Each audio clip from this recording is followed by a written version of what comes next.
faire les cadeaux de Noël. Enfin, on peut faire des cadeaux toute l'année, mais là c'est particulier. Bon bah c'est parti, je vais faire les boutiques, je vous emmène avec moi, on va acheter tous les cadeaux de Noël. Allez, on y va!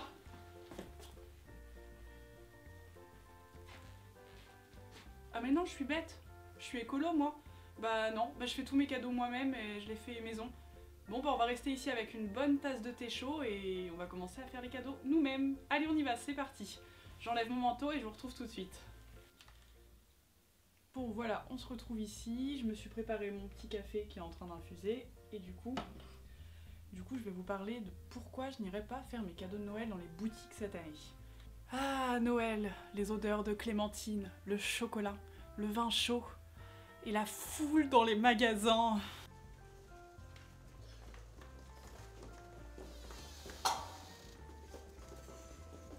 Alors c'est comme l'année dernière, l'année encore d'avant et sûrement l'année prochaine et toutes les années qui vont suivre, je ne fais jamais mes cadeaux de Noël dans les boutiques, je n'achète pas de produits neufs. Parce qu'on le sait tous, Noël c'est cette fête qui pousse à la consommation.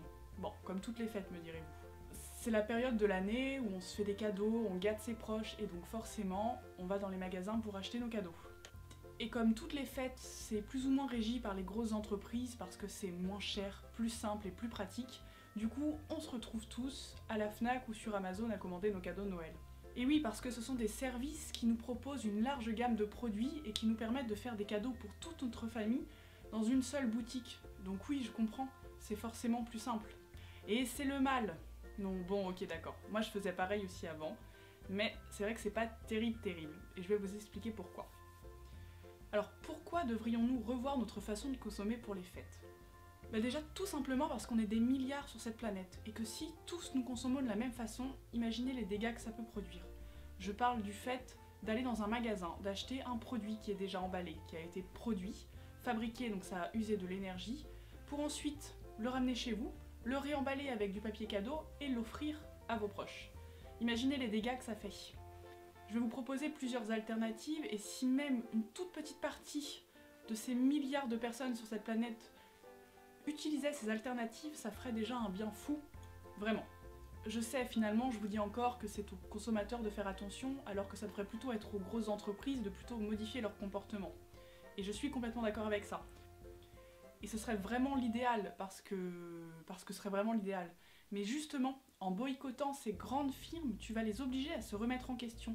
Parce que si tu ne vas pas acheter tes produits dans des firmes dont tu n'es pas d'accord avec leur éthique, ils vont forcément perdre des clients. Et s'ils perdent des ventes, ils vont se poser des questions, sûrement mener des études. Et quand ils vont apprendre qu'ils ont perdu ces clients dus à leur manière de produire, à leur manière de voir les choses, ils vont forcément être obligés de se remettre en question et de revoir leur manière de faire pour pouvoir retrouver justement ces clients et ces ventes afin que leur entreprise fonctionne bien. Donc ils vont changer leur fusil d'épaule. Et donc, jackpot, tu auras réussi ta mission. En fait, c'est ce que je vous dis très souvent dans mes vidéos, c'est qu'on est tous un consomme-acteur. On vient changer la société avec nos dépenses et notre argent.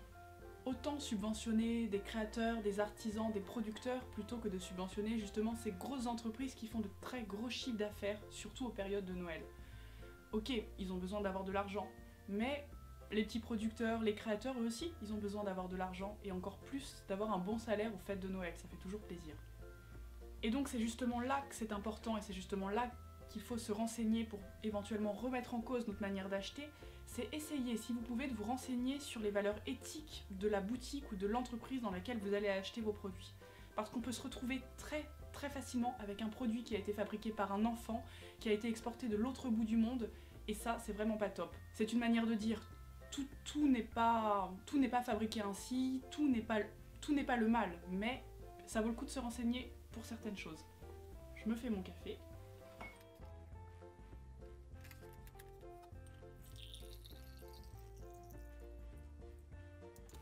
Ce que je peux faire éventuellement, c'est vous donner quelques astuces pour réussir à faire des cadeaux de Noël qui sont éthiques, écologiques, économiques, sans forcément perdre du temps, trop galérer, parce que c'est toujours ça aussi, on est toujours un peu à cette course au cadeau, c'est toujours un peu la course effrénée au cadeau, et donc c'est toujours un peu compliqué.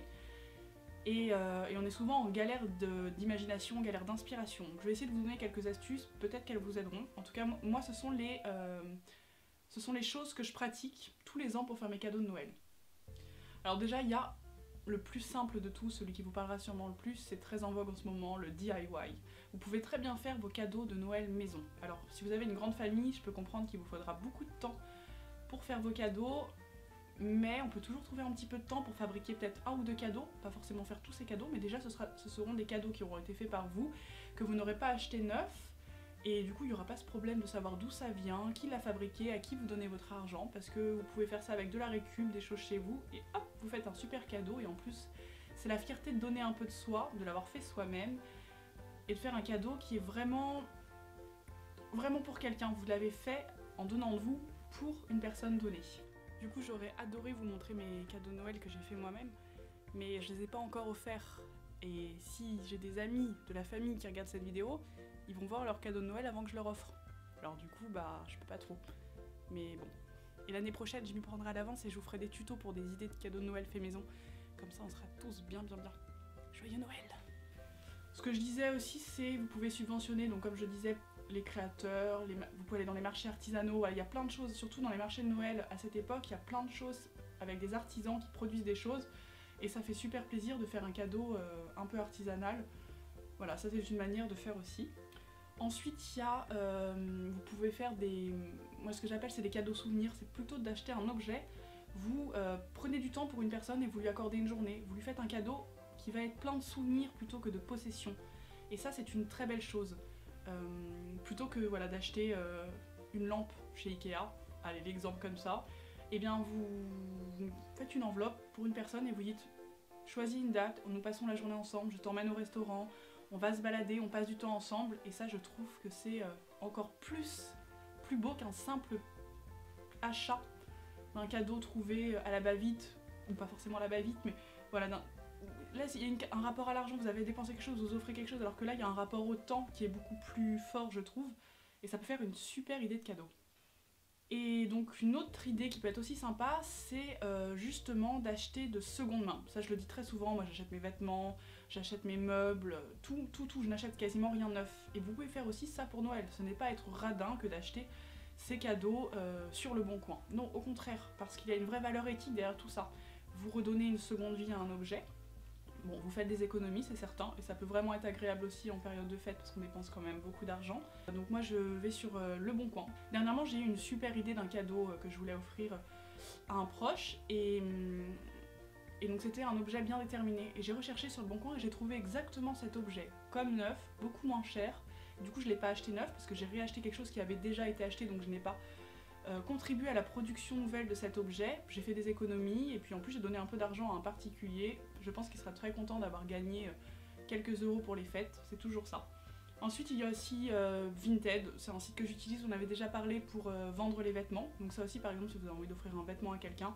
Moi très souvent en faisant défiler une espèce de fil d'actualité sur Vinted, je vois plein de vêtements qui pourraient plaire à des personnes que je connais. Et par exemple ça peut faire une très belle idée de cadeau plutôt que d'acheter un vêtement neuf dans une marque qui, pareil, il y a aussi beaucoup de problèmes avec certaines marques très connues, donc faites attention. Et puis la magie des brocantes. Les brocantes, on y trouve tout, on y déniche plein d'objets improbables qui sont là et qui nous attendent. Alors moi il faut savoir que j'ai commencé, alors je commence assez tôt, généralement vers fin septembre, je continue les brocantes avant qu'il fasse trop froid, et puis je me balade tranquillement sur les brocantes, et puis je déniche plein de petits objets qui correspondent à plein de membres de ma famille ou de mon entourage. Et voilà, je fais mes cadeaux aussi comme ça, et du coup comme c'est pas cher, je peux me permettre d'en acheter beaucoup plus parce que j'ai aucune raison de m'en priver puisqu'il n'y a pas de soucis écologiques, éthiques, en plus ça ne coûte pas cher, et puis du coup ça me permet de faire des boîtes où je mets plein de petites choses pour chaque personne et ça fait un cadeau beaucoup plus personnalisé. Ça fait plaisir parce qu'il a plein de cadeaux au lieu d'en avoir un seul, et je trouve que c'est assez original et ça fait toujours très plaisir. Donc voilà, les brocantes ça peut être aussi une alternative. Bon là du coup c'est un peu tard pour les brocantes parce qu'on est au mois de décembre et que du coup bah il n'y en a plus beaucoup. Mais voilà, ça, pour l'année prochaine, voilà, c'est une idée. Donc voilà, moi c'est ma manière de faire fonctionner les rouages de la société. Cette sous-couche de la société qu'on ne connaît que si peu, que très peu de personnes utilisent, soit par méconnaissance, soit par peur, par crainte, par honte aussi, parce qu'on n'a pas tout... Enfin c'est pas toujours facile d'assumer un cadeau acheté sur une brocante, parce que ça peut toujours... On a toujours tendance à se dire merde, peut-être qu'on va me juger, on va me dire que je suis un radin, alors que non, il suffit d'expliquer sa démarche et votre famille sera compréhensive je pense en expliquant bien les choses. Au contraire, vous pouvez justement faire de grandes choses derrière. Peut-être que vous vous dites que si tout le monde faisait comme moi en achetant sur des brocantes, en achetant d'occasion, ça créerait un bug. Mais je ne suis pas tout à fait d'accord avec ça. Je pense au contraire que le fait de boycotter, sans forcément boycotter, mais en changeant d'alternative, en trouvant de nouveaux moyens de faire ses cadeaux de Noël, ça pourrait justement créer beaucoup de nouvelles alternatives. Il y aurait plein de gens qui se lanceraient, qui créeraient des choses, et en fait ça ne ferait que réalimenter la société vers une nouvelle chose. Et voilà, c'est juste un souffle nouveau. Je pense que ça influerait un souffle nouveau à la société. Et c'est comme ça, c'est les transgresseurs qui font évoluer la société. C'est en transgressant, en essayant de toujours remettre en question ce qu'on a, qu'on fait changer les choses. Et voilà, donc pendant les fêtes de Noël, c'est aussi un moment transitoire où on peut faire changer les choses. Justement parce qu'on est beaucoup à acheter des choses à ce moment-là et que du coup c'est le moment où on peut agir en masse et provoquer un souffle nouveau. Moi, ce qui me rend un peu triste aussi, c'est de voir que dès la fin du mois de septembre, on commence déjà à nous mettre dans la tête que Noël arrive. On nous plante cette petite graine qui nous met dans l'optique déjà d'acheter des cadeaux, de se mettre dans cette énergie de Noël, où on a des pubs, on a les catalogues de Noël, on commence vraiment à nous mettre dans la tête que Noël arrive alors qu'on est simplement à la fin du mois de septembre, que la rentrée vient seulement de commencer, Halloween n'est même pas passé, qu'on est déjà dans cette énergie de Noël. C'est quand même incroyable. Et puis quelques semaines plus tard, paf, le Black Friday. C'est ce jour où tout est en solde. À quelques semaines avant Noël, on nous rappelle que Noël arrive et on fait une journée dédiée à des prix cassés sur plein de marques, d'entreprises. Et ce qui nous pousse encore plus à la consommation parce qu'on se dit « Ah super, c'est pas cher, cadeau de Noël, je vais acheter plein de choses ». Et comme on n'a qu'une journée pour acheter, on se dépêche de faire des achats très rapidement, d'acheter plein de choses. Et c'est aussi ça que je reproche, c'est qu'on nous pousse dans cette optique d'acheter sans réfléchir, sans méditer, d'acheter bêtement en fait tout le temps des choses et de pas prendre le temps vraiment de faire ces cadeaux de Noël, de méditer clairement à un cadeau pour une personne donnée. Voilà, moi j'ai vraiment l'impression d'être manipulée, orientée, même guidée afin de consommer sans intelligence et sans réflexion. Et moi je veux rester maître de mes dépenses, rester maître de mes cadeaux de Noël. Ça passe par ces méthodes que j'applique, tant pour la planète, tant pour moi, tant pour mon porte-monnaie aussi, et puis aussi pour ma liberté tout simplement, parce que c'est aussi une question de liberté. Et malgré tout, Noël se veut une période pleine de bonheur, de fête, où on fait des attentions aux gens qu'on aime, et où on prend du temps pour les personnes qu'on aime, mais je trouve qu'il y a malgré tout toujours une façade qui cache un peu la misère derrière tout ça. Parce que quand on pense à la production de sapins, aux guirlandes électriques qui restent allumées non-stop pendant un mois pour que ça brille et que ce soit joli, à tous ces achats que l'on fait, à toutes ces productions, ces emballages, et aussi malgré tout à tous les animaux qui meurent à cette période de Noël, la dinde, le foie gras, etc. C'est quand même une période qui se veut finalement très triste, destructrice pour la planète et pas du tout éthique. Elle est complètement insensée, complètement folle. En termes de consommation, de surconsommation, de surproduction, on a quand même atteint des paliers vraiment catastrophiques. Et c'est pour ça que j'aimerais pouvoir vous aider à faire changer les choses, que tous ensemble on puisse réinventer un Noël éthique, écologique, toujours avec autant de bonheur et de cadeaux au contraire, et avec toujours autant de bonnes choses à manger, mais des choses éthiques. Désolée, c'est mon mot préféré, mais vraiment pour moi le mot éthique signifie énormément. Et puis il y a ça aussi, c'est que nous, petits consommateurs, on n'est pas du tout alertés par l'impact de nos achats. C'est pareil, on cache la vérité très souvent.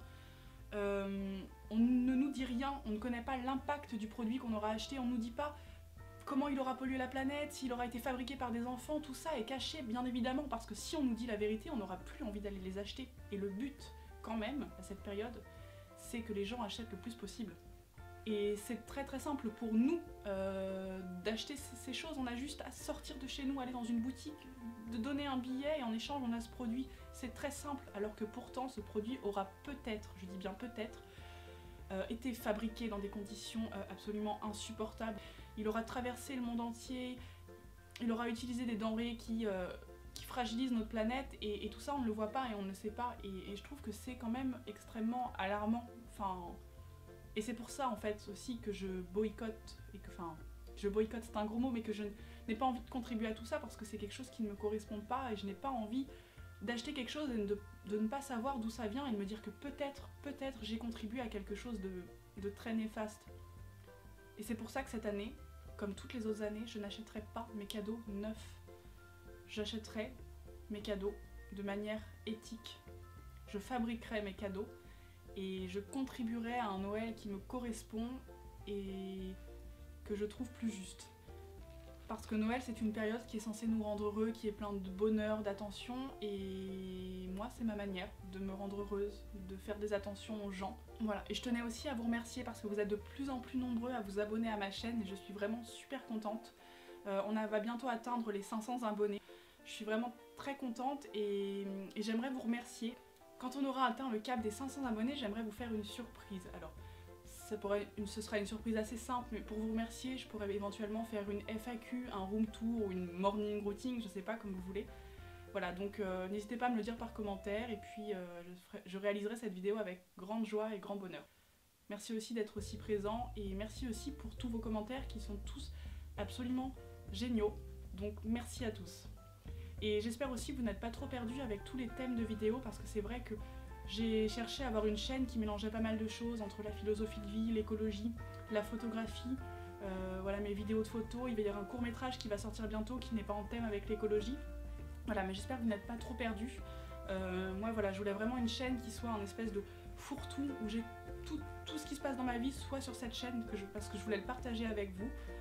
Donc voilà, je peux comprendre que ce soit un peu particulier, que tout ne vous intéresse pas, mais j'espère que vous n'êtes pas trop perdus et que ça ne vous embête pas. Ça m'embêtait d'ouvrir plusieurs chaînes par thème. Donc voilà. Bon bah je vous remercie de m'avoir écouté. Je vous dis à très bientôt pour une prochaine vidéo. Et passez de merveilleuses fêtes de fin d'année. Et n'oubliez pas vos valeurs éthiques. N'oubliez pas que Noël, c'est une fête de joie et de bonne humeur, de partage avec sa famille et ses amis. Et faites de merveilleux cadeaux de Noël et de merveilleuses attentions à toutes les personnes de votre entourage. Je vous dis à très bientôt, passez de très belles fêtes de fin d'année et à très vite. Ciao.